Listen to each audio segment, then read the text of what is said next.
Stay tuned. Filter next. Which game character dishes out the most attitude? Who's always looking for trouble, and why is it good to be bad? It's time to take a look at some guys that are too cool for school as we break down gaming's biggest bad boys right here, right now on Filter.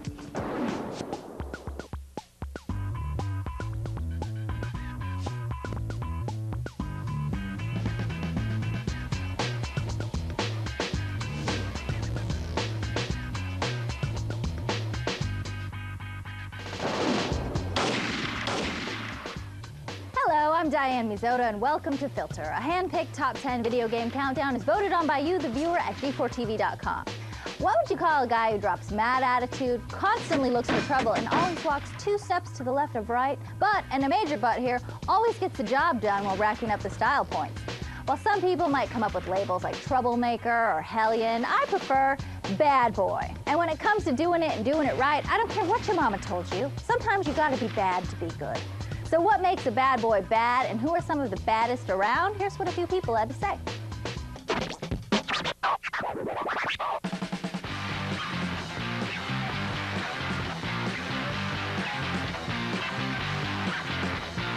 Video game bad boy is somebody who gets your blood boiling. Guy who walks softly, talks softly, carries a big stick, but he just blows away everybody in a room.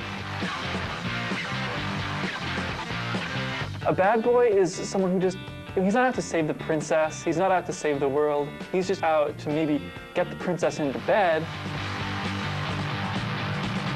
I think characteristics that define a bad boy are, spikes, colored hair, aloof, loner. Muscles, you gotta have the scruffy beard. Go ahead, shoot me, I'm gonna kick your ass anyway.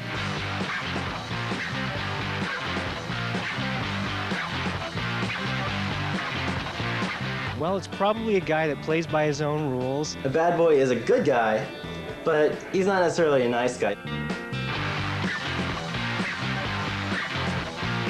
They're often characters who are criminals or flawed in some way, who have a core of goodness to them, who want to do something good. Loving yet stern. You kind of have to go in there, guns blazing, and let them know that you're here. You don't approve of the things they're doing, but at the same time, you're not gonna be soft on them. You're gonna put the smack down.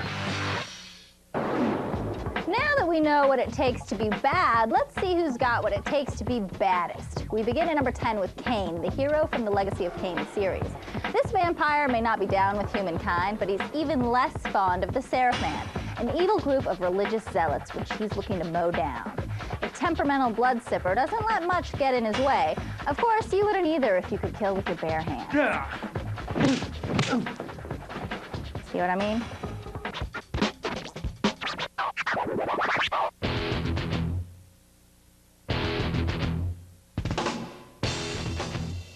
Cain is just about the ultimate bad boy. What he's got that makes him such the bad boy is more than anything the voice. When I first stole into this chamber centuries ago, I did not fathom the true power of knowledge. I would say Cain's a really good bad boy because he's bad at the same time, yet he has a rightful cause for being bad, He's trying to protect the good from the evil.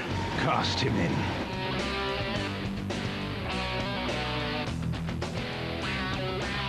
Cain, he drinks blood. It's pretty bad. I mean, you don't get much worse than that.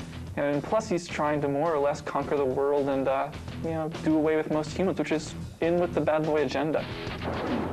Let's bounce from a blood lover to a guy in deep cover as we check in with the character at number 9, Splinter Cell's Sam Fisher. Sam has a lot in common with James Bond. They're both secret agents, they both have a ton of fancy gadgets, and they both risk life and limb on a daily basis. But where Bond gets to enjoy the perks of the job, Fisher gets to enjoy very little. If he succeeds, he moves on to the next job. If he dies, his cohorts will deny his existence. Man, where's the fun in being a badass if you can't brag about it to anybody?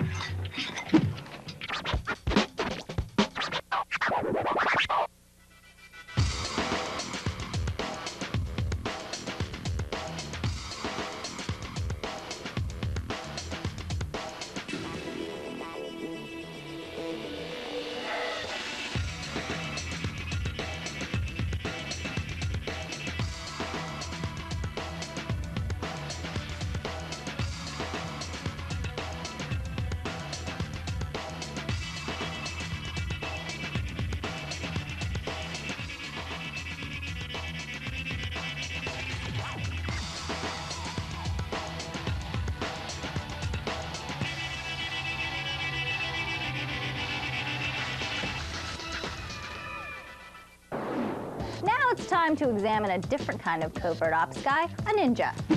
Coming in at number 8 is Hotsuma, the take-no-prisoners hero of the new shinobi. With a sword that grows in power the more effectively he uses it, and a unique shadow tracer effect, Hotsuma's got the kind of skills that a man needs when he's looking to avenge the death of his entire clan. And with a workload like that on his plate, you can see why this ninja has no choice but to play it out like a bad mother trucker.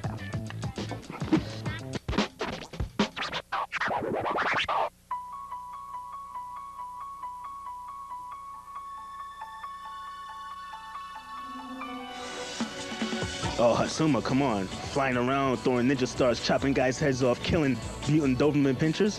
What else can you ask for in a bad boy?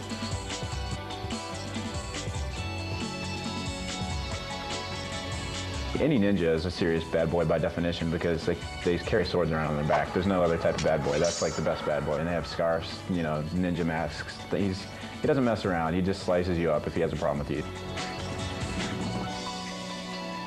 Well, yeah, he's a ninja. And his actions speak louder than words, so I would say, yeah, he's there because he slices people in half and in quarters, and he's a ninja.